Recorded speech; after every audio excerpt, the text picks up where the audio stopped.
So you went to the doctor and you had some blood work done. You just got it back and it shows blood glucose is elevated. It is high. It is abnormal. It is above the normal limit. What does that mean? Well, glucose is sugar. Glucose is a measure of sugar within your blood. Whenever you eat carbohydrates, it will be broken down into sugar.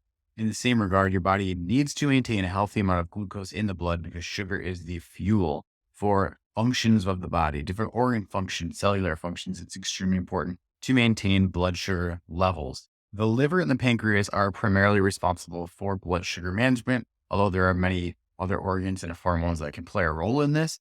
Overall, our survival is dependent on healthy and regulated blood sugar levels. If you have elevated blood sugar levels, the first thing to look at is maybe you weren't fasting for the blood test.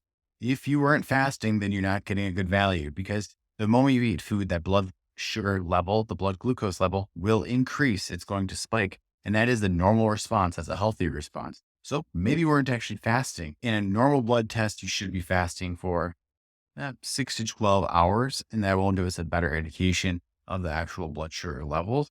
So when you consume carbohydrates, that is broken down into glucose or sugar, and that is going to stimulate insulin. Insulin basically grabs onto the glucose and takes it out of your blood, pushing it into muscles and different organs because it is used for energy. So when you've been fasting, if you had an accurate blood check, the high fasting blood glucose means that insulin is not doing its job. And it could not be doing its job because the receptors are faulty, because you are missing some other nutrients within your body. But there's a variety of reasons, but it means overall that insulin is not doing its job. There's a spectrum, normal progression of things that you start off with normal, healthy glucose management and good balanced glucose levels. From there, you actually end up with slightly elevated insulin levels that cause a drop in your blood sugars, and you end up with hypoglycemia to some degree, or symptom said hypoglycemia. Eventually, that is going to lead to insulin resistance, which means that your insulin is not able to operate in the way that it used to help take away blood sugar out of the blood.